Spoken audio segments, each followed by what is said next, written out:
story begins when Will arrives in Spain, excited to reunite with his family after a long wait for vacation. His father, Martin, warmly welcomes him, and the two head off toward the boat waiting for them. On the way, Will gets a call from work but politely declines, not wanting to disturb his father. When they arrive, his mother, Lori, his younger brother Josh, and Josh's girlfriend, Dara, greet him with big smiles. The whole family is happy to finally be together again. The family gathered around the table for a special dinner. The two brothers reminisced about their childhood, marked by frequent moves due to their father's job. Lori was overjoyed to have everyone together, and they toasted to the meaningful evening. Laughter filled the room when Josh brought up a funny memory about Will.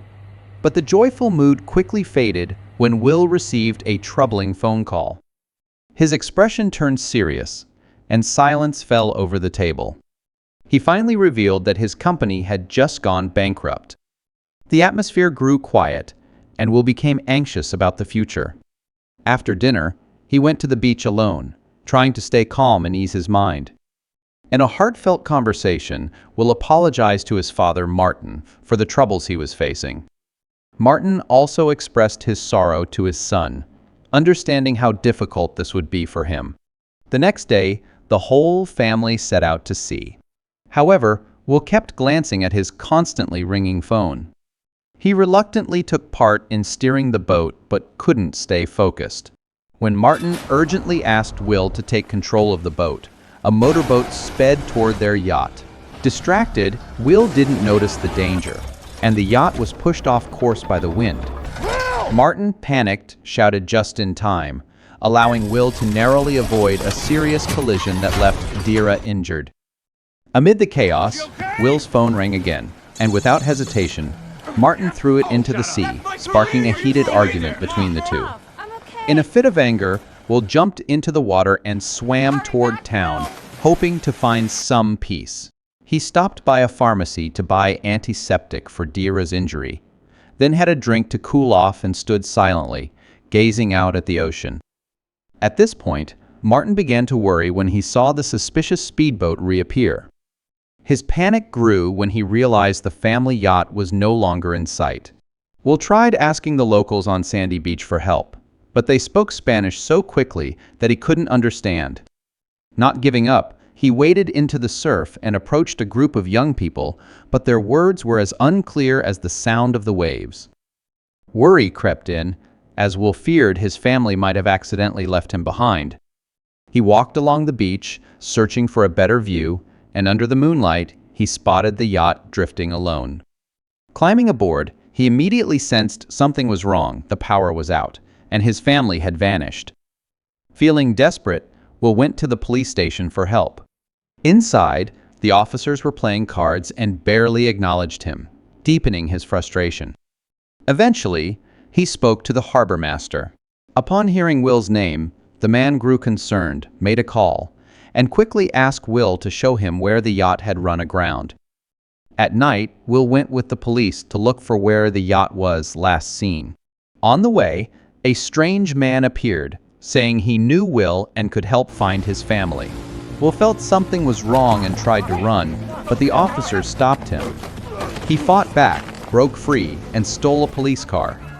With sirens blaring behind him, he sped into the darkness. The chase ended when he was trapped and crashed the car. The officers rushed in and began beating him. Just when it seemed all hope was lost, his father, Martin, suddenly appeared, took them down, and saved his son. Shaken but grateful to be alive, Will quickly asked about his mother and Josh, but Martin had no answer. With a heavy heart, Martin revealed a major secret. He used to be a CIA agent and believed that his past had resurfaced, putting the family in danger. He kept apologizing and promised to bring their family back together. Suddenly, he received a message from a secret CIA contact requesting an urgent meeting. Without revealing much, Martin took Will to a safe house, a place where they could hide. He then asked Will to drive to the meeting point, where Captain Kerouac was waiting. But they didn't know a sniper was secretly aiming at them from a distance. Martin told his son to stay in the car, and before leaving, He said he was very proud of him. Martin met with Karak, already suspicious about the dangerous situation. He revealed that their enemies had kidnapped the family and threatened to kill them if the briefcase wasn't returned within 24 hours. But Karak said the briefcase had disappeared. Martin left, anxious to find a solution. Just as he returned to the car, he was suddenly shot by a sniper and didn't survive. Stunned and in pain, Will crawled to his father, tears streaming down his face. At that moment, the ruthless sniper, Gorman, saw an opportunity and took aim at Will. But Will quickly grabbed Martin's gun and phone, then ran, narrowly escaping Gorman and his men. While fleeing, Will ran into a police officer. Seeing the gun in Will's hand, the officer immediately aimed his weapon, ready to arrest him. Before things could escalate, Gorman opened fire and killed the officer. The police quickly returned fire and took Gorman down. Will kept running as more officers arrived. He sprinted toward a tall fence and, using the last of his strength, jumped over it, finding temporary shelter in a nearby park. While running through the streets, a mounted police officer spotted him and gave chase. In a tense moment, Will was nearly caught but managed to escape and hid in a public restroom to regain his composure. After calming down, he returned to the crowded streets, disguised with a hat and sunglasses. Will ditched the gun and cleverly arranged to be taken into custody right at the U.S. Embassy. There, he told an official about his father's death and the danger his family was facing. The official didn't believe Will and advised him to get a lawyer. While they were talking, the official's phone rang, hinting at a call related to Will. Disappointed, Will left the embassy and saw Karak waiting in a car. She said she was a friend of Martin's and seemed to know a lot about Will. Although unsure, Will eventually agreed to go with her because she promised to help save his family. As the car started moving, Karak began asking about the connection between Martin and the mysterious briefcase. Will started to suspect she wasn't really a friend. Pretending to feel sick, he jumped out of the car and disappeared into the crowd. He boarded a bus trying to get away from the city, still gripping Martin's phone tightly. The phone kept ringing once again. It was that same man calling. Will's heart sank when he heard his mother's voice on the call, asking to speak to Martin. With great pain, he had to tell her that his father had died. His mother broke down in tears, but the man on the line was indifferent. He only cared about the mysterious briefcase. Determined not to give up, Will tried to contact one of his father's old friends, a man named Diego. He arranged to meet Diego's niece, Lucia, at Diego's office. When he arrived, Will had his gun ready before meeting Lucia, who seemed anxious. Suddenly, an agent appeared and Lucia attacked him with a knife. Seizing the opportunity, Will immediately joined the fight. In the chaos, the enemy was stabbed in the back, but still tried to fight back with the last of his strength.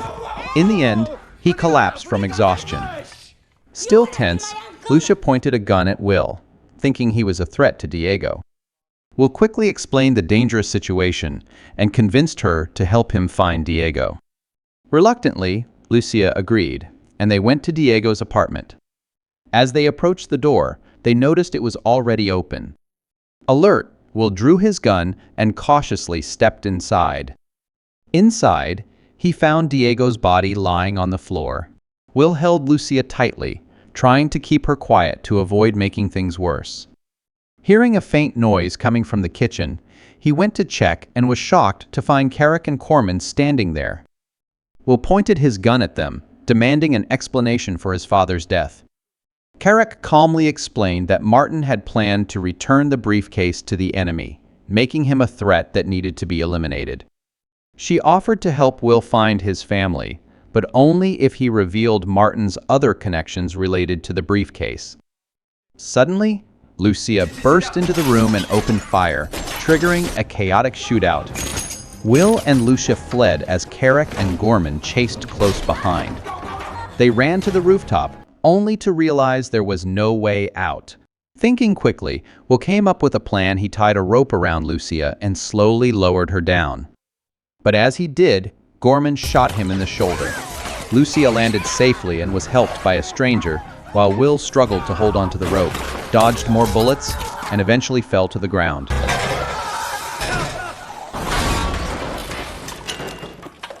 Despite his injury, Lucia managed to get a car, and the two continued to flee. Will's condition worsened, and Carrick eventually caught up, causing a serious crash. Just as she was about to fire the final shot, a group of bystanders happened to pass by, blocking her line of sight and giving Will and Lucia one more chance to escape. Lucia took Will to a nightclub and asked a friend with medical training for help. At first, the friend hesitated, but Lucia pleaded with her. Eventually, she agreed and called a few others to assist. They examined Will's wound but couldn't find the bullet, forcing them to use aggressive methods to stop the bleeding.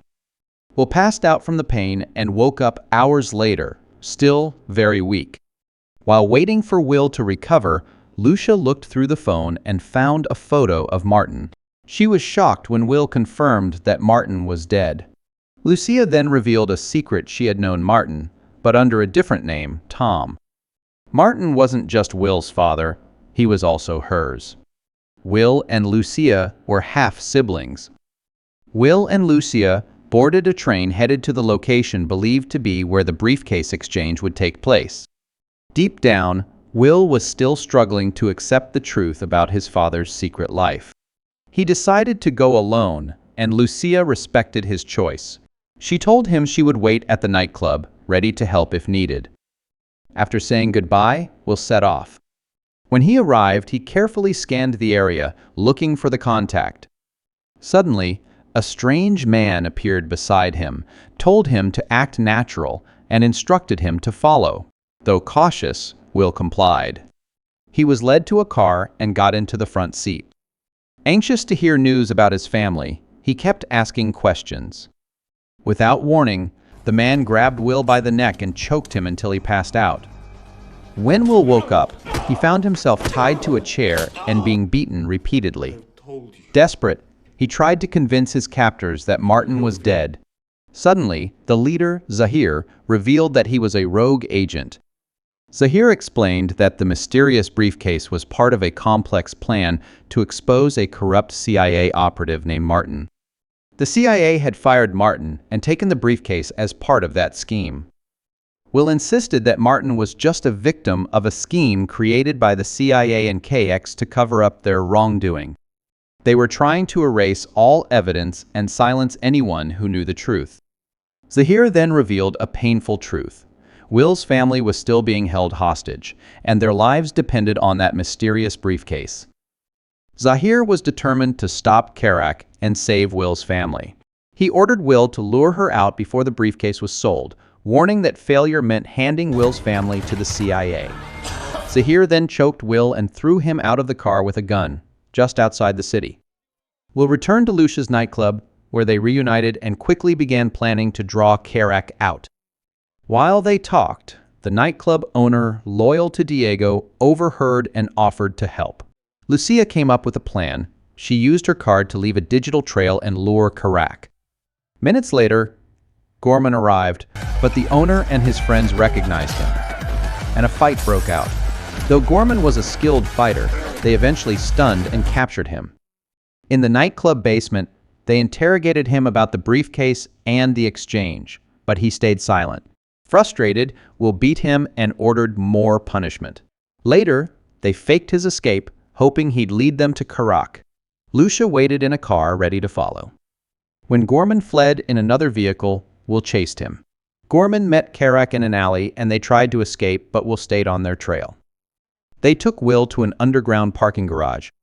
Will told Lucia to stay in the car and quietly followed them. From a distance, he saw Carrick talking to a group in the dim light. Suddenly, Zahir and his team appeared, ordering Will to surrender. Will shouted, demanding to know his family's whereabouts. Carrick heard him, killed the buyers, and chaos erupted. Moments later, agents opened fire, sparking a fierce shootout. In the chaos, Gorman grabbed the briefcase and jumped into a waiting car. Will chased him down, and they fought fiercely over it until Agent Mose appeared and shot Gorman.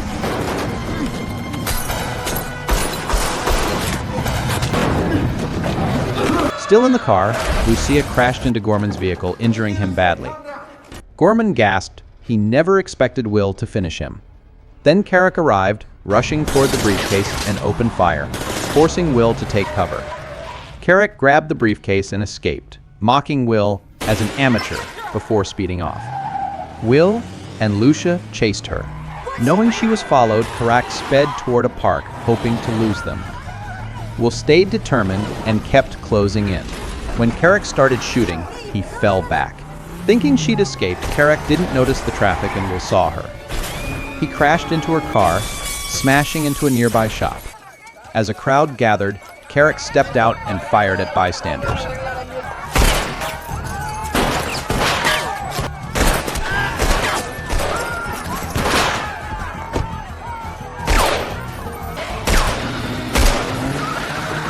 Will and Lucia grabbed another car to escape, but Carrick kept chasing. The high-speed pursuit ended with both cars flipping. Carrick still had the briefcase and approached them. Will reached for his gun, but Carrick mocked him, warning she'd shoot. You're looking for Then, something like this? a gunshot rang out. Zahir and his team quickly secured Will, Lucia, and the briefcase. He then took Will to a reunion with his family, whom Will thought he'd lost forever. On the way, Zahir said that despite Martin's mysterious past, he would be proud of Will's strength and resilience. The reunion was emotional, full of tears, hugs, and joy as the family reunited. Later, they visited Lucia in the hospital, where Lori and Josh welcomed her like family. But peace was short-lived. A Chinese official met Will, gave him a passport, and offered help to return home safely. Will stayed curious about the briefcase, but the official gave no clear answers, only hinting that uncovering the truth meant diving deeper into the CIA. Will quietly reflected on everything that had happened to his family.